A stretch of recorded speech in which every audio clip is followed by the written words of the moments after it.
Hai guys, Assalamualaikum warahmatullahi wabarakatuh. Sebelumnya saya ucapkan terima kasih karena udah klik video ini. Nah, buat teman-teman yang punya kisah horor ataupun pengalaman horor, boleh ya kirim ke Gmail di bawah yang suatu waktu nanti mungkin bisa kita bawakan di channel. Hai guys, kali ini kita menceritakan kisah horor yang diceritakan oleh Bang Damar, yang dimana dia ini pernah liburan ke sebuah pulau tidak berpenghuni di daerah Jember. Yang waktu itu sebenarnya dia ditugaskan untuk meliput sebuah acara, mungkin kalian udah sering dengar ya, namanya Jember Fashion Carnival di tahun 2022 kemarin. Soalnya memang Damar ini adalah seorang penulis artikel yang berkaitan dengan hiburan, kebudayaan, kuliner di sebuah majalah, ya semacam wartawan tapi khusus rubrik lifestyle gitu. Si Damar ini berangkat ke sana tuh satu tim, ada 5 orang termasuk dia ya, 5 orang. Ada yang namanya Mary, seorang jurnalis juga, Gusti video dan fotografer, terus ada Bastian sama Sinta yang dari divisi majalah online, jadi lebih ke artikel-artikel yang ada di online gitu. Terus ada Bastian sama Sinta yang dari divisi majalah online, jadi kayak lebih ke artikel-artikel di online-online gitu aja ya. Kalau Damar tadi kan majalahnya majalah cetak ya. Mereka tuh kesananya itu dari tanggal 4 Agustus, sementara acaranya itu dimulai dari tanggal 6 sampai 7 Agustus di 2022. Mereka sengaja nyampe duluan ke sana tuh buat memang meliput persiapannya segala macem, kayak semacam di balik layar gitu. Nah, setelah sampai di sana mereka tuh diantar kemana-mana sama seorang supir namanya Pak Bandi, asli orang Jember. Pokoknya waktu itu ceritanya itu di mobil Damar sama yang lain tuh lagi cerita-cerita horor. Perkara di hotel mereka katanya kayak angker gitu, kayak merasakan hal-hal dan hawa-hawa yang nggak enak. Nah, karena mungkin denger begitu, si Pak Bandi juga cerita kalau minggu kemarin katanya dia habis nganter ada tamu untuk pergi ke sebuah pulau namanya Pulau Nusa Barong. Tempatnya bagus banget kata Pak Bani, soalnya memang masih sepi, jadi berasa kayak private island gitu. Kalau mau foto-foto segala macam bakalan bebas dan bagus. Cuma memang di sana auranya juga sangat berbeda, soalnya di zaman dulu katanya si pulau itu dijadiin tempat perdagangan VOC, kayak perdagangan sarang burung walet. Pokoknya Belanda senang banget sama itu pulau karena dianggap menguntungkan, sampai akhirnya Belanda itu merasa dia memiliki pulau tersebut. Tapi semenjak datangnya penjajah Jepang, malah sebenarnya gue bawa-bawa Jepang, ntar jadi mau lagi sama netizennya. Tapi semenjak datangnya penjajah Jepang, Belanda nggak mau tuh kalau pulau itu diambil sama si Jepang. Alhasil jadinya sama Belanda pulau itu dibakar, satu pulau dibakar. Yang waktu itu sebenarnya pulaunya ada penghuninya, macam kayak gue nggak bisa milikin lu, semua orang nggak bisa milikin lu. Jadi semua orang di desa tersebut dibakar. Nah, dari situ warga setempat beranggapan kalau pulau tersebut banyak banget makhluk gentayangannya yang menjadi jahat. Karena tadinya pada meninggal karena dibakar sama si Belanda tersebut. Makanya pulau tersebut dinamakan Pulau Barongan atau Pulau Jahat. Serem ya. Warga sekitar mengatakan bahwa pulau ini dihuni oleh seekor ular besar dan makhluk tak kasat mata lainnya. Dan hal itu membuat Belanda merasa terancam, hingga akhirnya memutuskan untuk mengawasi pulau ini. Sejak intervensi Belanda ke Nusa Barong, penyu sisik yang bertelur di Pulau Nusa Barong ini.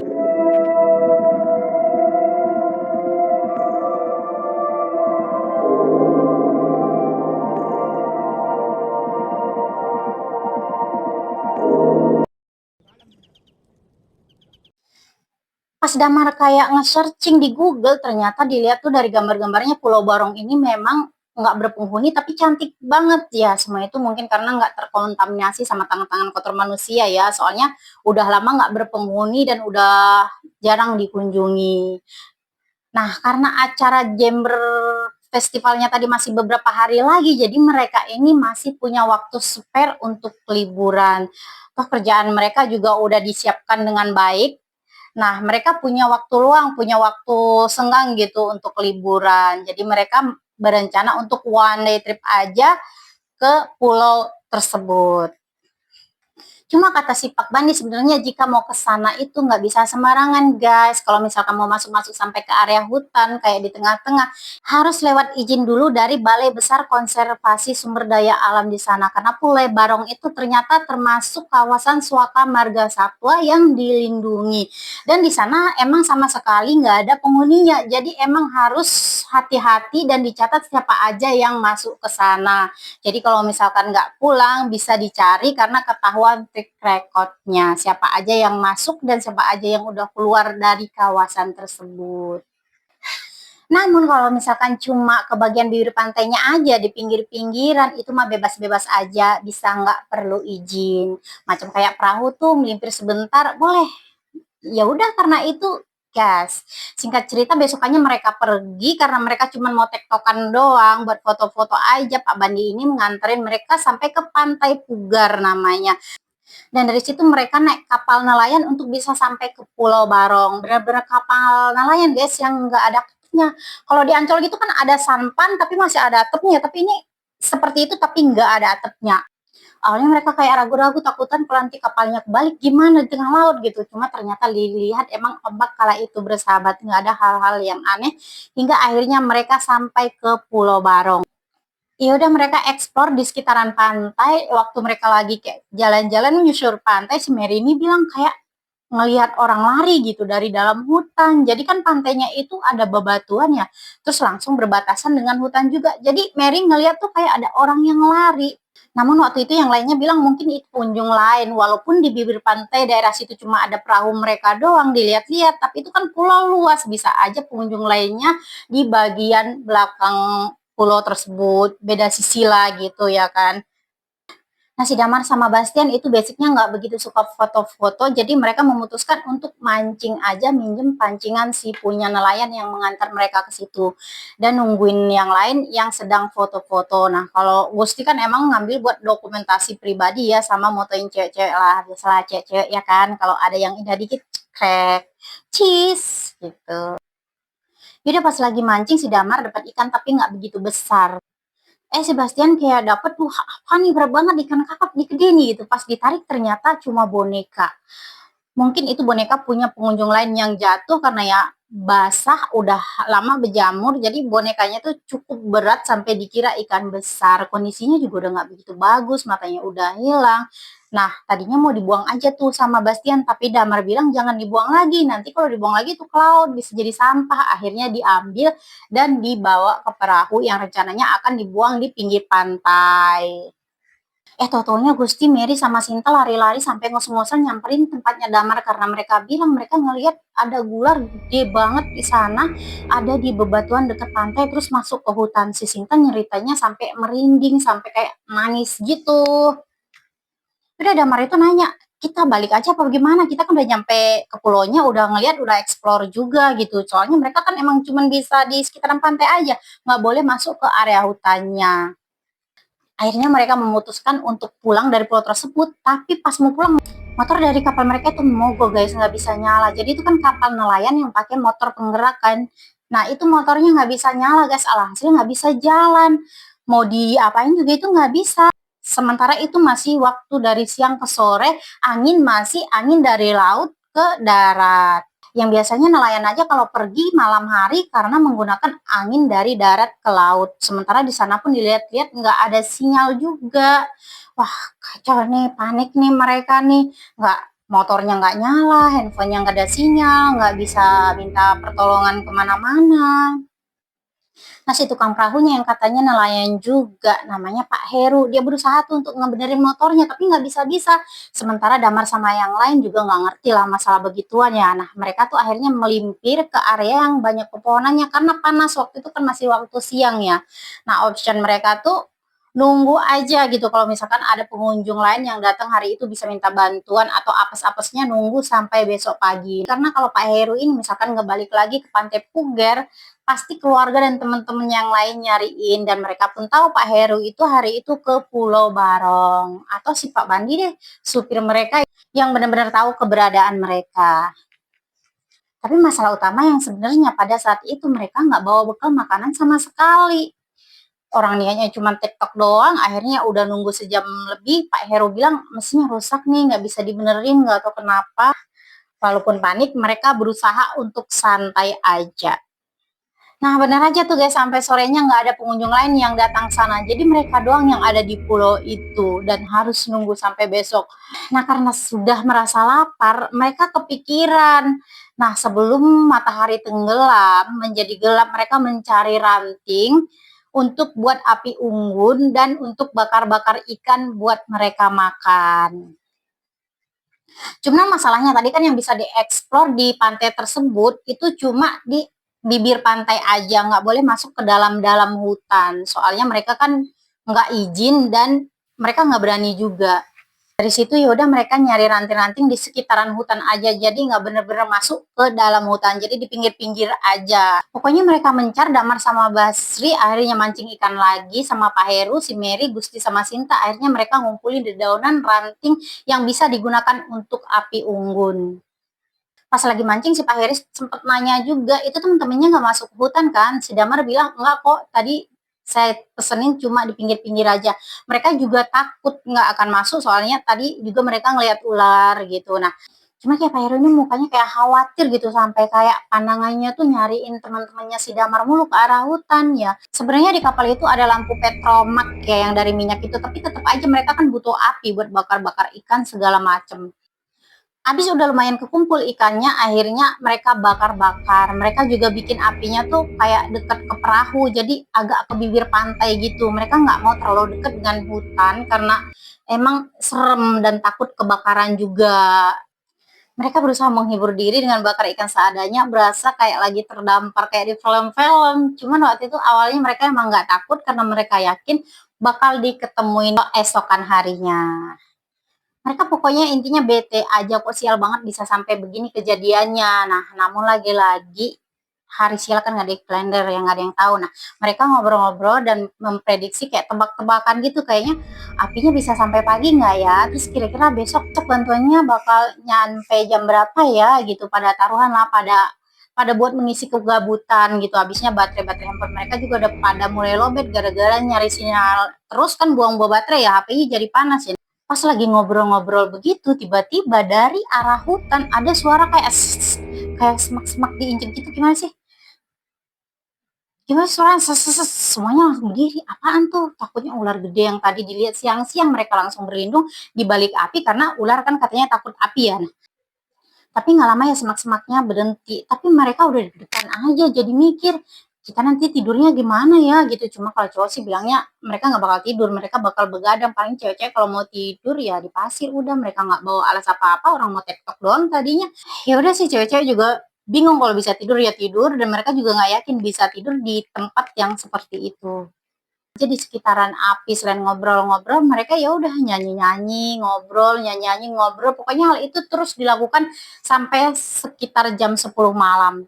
Damar sendiri sebenarnya udah merasa ngantuk dan capek banget. Gimana sih seharian udah beraktivitas, apalagi di outdoor, itu pasti rasanya remuk banget di badannya. Semua orang juga mukanya udah lesu, udah ngantuk, pokoknya udah ngantuk-ngantuk dah semuanya. Untungnya perut udah keisi sama ikan bakar tadi, lumayan lah, walaupun rasanya cuman ya rasa gosong-gosong, asin-asin air laut aja ya. Si Bastian nih bilang mau pipis, minta ditemenin dong, takut kan sendirian. Ya udah cocok, akhirnya ke pantai agak melimpir. Jadi pipisnya langsung ke pantai, nggak ke arah hutan karena emang nggak berani ke arah hutannya. Cuman tetap agak jauh dari api unggun karena nggak enak juga kan dilihatin sama cewek-cewek. Nah, waktu lagi pipis, si Gusti nih bilang, itu orang ya. Jadi di ujung pantai sana tuh kayak ada yang berdiri guys, orang item-item gitu tapi kayak ada kuning-kuning pakai sabuk kuning gitu. Nah, namanya juga pantai jam 10 malam, gelap, cuman ada cahaya bulan yang remang doang. Nah, dimana pas di ujung itu emang kelihatan ada siluet yang berdiri. Nah, tapi karena sabuknya itu kuning emas, jadi kelihatan banget gitu. Dan Damar juga ngelihat siluetnya itu bener-bener orang dan ikat pinggangnya kuning. Akhirnya sama si Bastian karena penasaran dideketin biar lebih jelas untuk memastikan itu orang apa bukan. Baru si Bastian jalan beberapa langkah, tahu-tahu orang itu jalan guys masuk ke arah hutan. Jadi kan tadi diem aja tuh di pinggir pantai sejajar sama Damar sama yang lain yang lagi pipis, cuman jaraknya jauh. Nah pas mau dideketin tuh beneran jalan. Berarti beneran orang. Halo, halo, halo, kata Bastian gitu teriak-teriak, halo, halo, manggil. Tapi karena orangnya udah masuk ke dalam hutan yang gelap, jadinya nggak kelihatan lagi. Gusti langsung bilang ke Bastian, balik yuk, jangan sana-sana, kita kan nggak punya izin gitu. Akhirnya mereka tuh langsung balik. Dan pada akhirnya cewek-cewek itu nanyain, tadi kenapa halo-halo gitu. Nah, kata Bastian, ngelihat orang mereka beneran orang soalnya jalan ke tengah hutan. Gusti sama Damar juga mengiyakan. Nah, cuma Pak Heru yang dari tadi duduk sama cewek-cewek bilang kalau di pulau ini nggak ada penghuninya. Kalaupun itu orang seharusnya sih dari awal udah nyamperin kan lihat kita di sini bikin api, kata Pak Heru. Jadi dari situ mereka pun merinding semua guys. Jadi apaan itu kalau bukan orang ke tengah hutan, tengah malam. Akhirnya udah jam 12 malam. Mereka udah mulai bener-bener capek, udah bener-bener ngantuk dah. Sinta sama Mary mulai mencari-cari tempat untuk bisa rebahan. Nah, mereka ngelihat boneka yang tadi ketemu mancing itu. Kondisi si boneka itu udah mulai kering karena tadi kan dapetnya siang-siang terus kejemur matahari, trik banget tadi kan siangnya. Nah, cuma ya masih agak lembab-lembab dikit lah. Namun kalau menurut Sinta untuk ukuran boneka yang nggak seberapa besar ini masih tergolong kok berat ya, padahal udah nggak basah-basah banget. Kalau keadaannya masih basah ya mungkin aja karena berat masih ada airnya. Dan pas si Mary pegang itu kalau boneka kan biasanya isinya kayak darkon yang kayak kapas gitu kan, kalau ditekan-tekan itu kayak empuk-empuk gitu ya, atau ada juga yang isinya kayak bulir-bulir gabus yang kecil-kecil itu kan. Nah tapi itu kan kalau kita pegang langsung kerasa gabus ya. Nah kalau boneka itu rasanya kok aneh kayak binyak-binyak kayak pasir gitu, terus ada kresek-kreseknya kayak ada plastik gitu. Nah lagi-lagi mereka tuh tebak-tebakan kayak taruhan, abisnya nggak ada pembicaraan lain kan, yang nggak ada kegiatan lain juga. Nah mereka minta tebakan tuh isi bonekanya apa. Nah pas dipegangin satu-satu mereka minta ketebakan. Si Damar juga ngerasa aneh nih, banyak apa kok ada plastiknya tapi kayak ada pasirnya apa ya. Dan dari belakang punggung bonekanya itu kayak ada jahitan yang asal-asalan yang nggak rapi. Nah si Pak Heru ini kayak punya pisau lipat gitu kan, akhirnya dibukalah sama dia si boneka itu, jebret gitu. Yang mana di dalamnya itu memang isinya plastik yang diisi tanah, rambut, ada belatik kecil ini sama tulisan ada di kertas itu ada nama orang, ada B-nya, namanya ini nama cowok, tapi di sini saya nggak berani sebutin ya. Nah, mereka juga semuanya jadi takut ngeliat itu, kok begini isinya, apaan ini? Nah, karena tadi si Pak Heru ini ngebukanya agak kasar, si plastik ini jadi robek. Mungkin plastik itu tuh sebenarnya membuat benda-benda di dalam itu nggak basah. Padahal kan tadi Bastian nemunya udah di dalam air ya kan. Nah, seketika itu Pak Heru juga langsung shock, gemeteran, aduh aduh gimana nih gimana nih. Ya Damar sama yang lain ngeliat Pak Heru pada begitu ikutan panik juga mereka, kayak Pak kenapa Pak, yang ternyata kata Pak Heru benda itu sepertinya buhul santet yang sengaja dimasukkan ke laut biar nggak ditemuin orang, apalagi di dalam boneka begitu. Jadi kayak mau disembunyikan tapi malah ditemuin sama mereka. Jadi kayak emang disembunyikan, gengs. Jadi selama isi dalamnya itu masih utuh, orang yang akan disantet itu katanya akan terus tersiksa. Dan sebetulnya sih dengan dibuka begitu, maka santetnya jadi hilang, jadi keluar dari si target.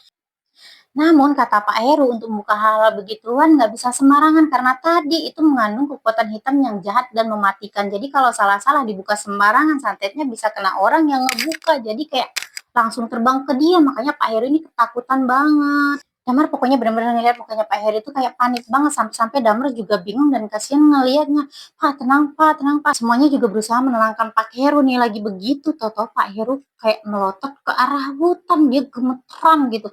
Dimana posisinya Damar sama yang lain ngebelakangin hutan yang menghadap ke pantai untuk menenangkan Pak Heru. Jadi Pak Heru ini berlawanan arah sama mereka. Karena Pak Heru melotot begitu, mereka semua juga nengok ke arah hutan, dan dari arah hutan itu terlihat memang ada laki-laki yang berdiri, pokoknya pakai baju hitam dan ada sabuknya warna kuning kayak sabuk bela diri gitu, bajunya juga kayak baju bela diri. Nah, ngejreng banget kan warna kuningnya. Nah, namun mukanya itu nggak terlalu jelas, tapi sosoknya kelihatan banget itu orang berdiri, semua pada ngelihat. Gusti sampai ngomong, "Halo, halo Mas, ini kapal kita rusak Mas, bisa tolong ke sini?" Tapi orang itu diem aja. Nah, udah aneh banget kan ya.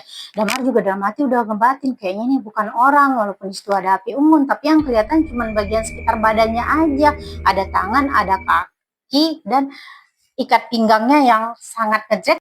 Tapi tahu-tahu cepret si Gusti malah motor dengan flash kamera biar ada cahaya. Dari situ mereka baru ngelihat mukanya yang mana itu adalah laki-laki yang kulitnya udah membiru tapi matanya nggak ada, sama mulutnya lebar banget. Nah, langsung teriak heboh. Nah, si Pak Heru ini juga langsung panik naik ke perahu dan manggil semuanya, ayo semuanya naik ke perahu, naik ke perahu. Akhirnya mereka nggak mikir tuh perahunya rusak apa gimana. Akhirnya mereka masuk ke perahu dan mereka ngedayung dan lumayan kebantu angin juga dari darat ke laut tuh. Namun muatan dengan 6 orang begitu satu kapal ya lumayan berat. Mereka capean lah di tengah laut. Cuman masih bisa tuh ngelihat Pulau Nusa Barong tuh kelihatan dikit. Perkara kan masih ada api unggun mereka yang menyala. Jadi masih ada merah-merahnya sedikit di tengah kegelapan. Mereka semua udah deg-degan banget di tengah laut, nggak bisa mikir, sampai mikir aduh mati nih di tengah laut, nggak ada mesinnya mati gitu, lampunya cuma ada 2 biji, kalau misalkan kapalnya kebalik gimana gitu. Pokoknya semuanya udah pada berdoa aja, udah ketakutan. Nah, untungnya ada perahu lain yang datang dan itu perahu emang nyariin mereka. Jadi Pak Bandi si supir itu sebenarnya emang nungguin dan nyari bantuan di daratan. Tapi tahu nggak guys, itu katanya perahu bantuannya udah berangkat dari jam 8 malam. Cuma mereka nggak ngelihat apa-apa katanya di pulau itu, sampai ngiterin pulau itu udah 3 kali. Di daerah bibir pantainya itu nggak ada apa-apaan. Makanya jadinya dicari ke tengah laut. Dan akhirnya ketemulah mereka di tengah laut. Gimana ceritanya ya, kapal bantuan mencari mengelilingi 3 kali pulau tersebut. Mereka tidak melihat apa-apa di bibir pantai. Sementara mereka kan tadi bikin api unggun di bibir pantai. Bagaimana ceritanya itu bisa nggak kelihatan, sementara mereka aja yang udah kabur masih bisa melihat Pulau Barong itu karena ada pencahayaan dari api unggun yang mereka buat. Tapi kenapa para tim pencari ini tidak bisa melihat itu? Serem banget. Emang kejadian seperti ini sih sering terjadi ya. Sering sering terjadi dan bahkan mungkin ngalamin sendiri tapi berusaha untuk skeptis gitu nggak sih, ini bener nggak sih gitu. Jadi kayak berasa mungkin aku salah kali ya, mungkin aku salah kali, padahal itu emang benar-benar terjadi. Untungnya dari situ mereka selamat. Tentunya mereka langsung cerita tentang penampakan yang tadi mereka lihat, apalagi si Gusti sempat moto. Pas dilihat hasil kameranya itu error, foto yang tadi dapat itu nggak ada. Nah, mereka juga dapat info dari warga sekitar, katanya setahun sebelumnya itu memang ada ditemukan laki-laki yang tidak diketahui identitasnya itu siapa meninggal di pulau tersebut dengan pakaian bela diri, sabuk kuning, dan matanya nggak ada. Percis banget sama yang tadi mereka lihat. Nah, karena tanpa identitas jadi nggak ada yang tahu juga itu meninggalnya kenapa, sampai masuk berita katanya guys, ada beritanya. Langsung merinding semua pas dengar berita itu dari orang-orang sana. Cuman untuk boneka yang tadi ditemukan di sana nggak tahu ada hubungannya sama orang tersebut apa enggak. Tapi Damari itu mendengar kalau habis sehari setelah mereka udah balik ke hotel, udah siap-siap acara Jember Fashion Week-nya, mereka dengar tuh Pak Heru sakit. Mereka taunya itu dari Pak Bandi. Ya nggak tahu juga nih, tapi sakitnya karena apa ya, yang jelas Damar sama yang lain bersyukur banget kalau mereka ini masih bisa selamat. Dan ternyata di Pulau Nusa Barong itu memang terkenal ada siluman ularnya guys. Jadi jangan-jangan ular gede yang dilihat itu tadi beneran ular apa siluman ular ya. Ih, serem banget ya ceritanya ya. Warga sekitar mengatakan bahwa pulau ini dihuni oleh seekor ular besar dan makhluk tak kasat mata lainnya. Nah, itu tadi guys pengalaman dari Damar yang mereka mau jalan-jalan ke pulau yang tidak berpenghuni tapi berujung ditampakin hantu dan uhul beserta yang lainnya. Nah, bagi teman-teman yang punya kisah horor yang mirip ataupun berbeda, boleh ya dikirim ke Gmail di bawah yang sewaktu-waktu kita bisa sampaikan di channel ini. Sekian dulu, wassalamualaikum, bye-bye.